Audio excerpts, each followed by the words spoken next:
So this is the blizzard, the torrential blizzard, the tsunami blizzard that they were speaking about. The blizzard of 2026.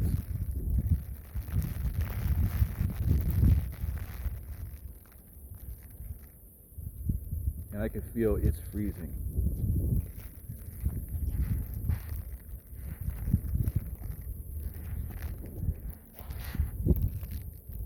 Hope you're having a very enjoyable day.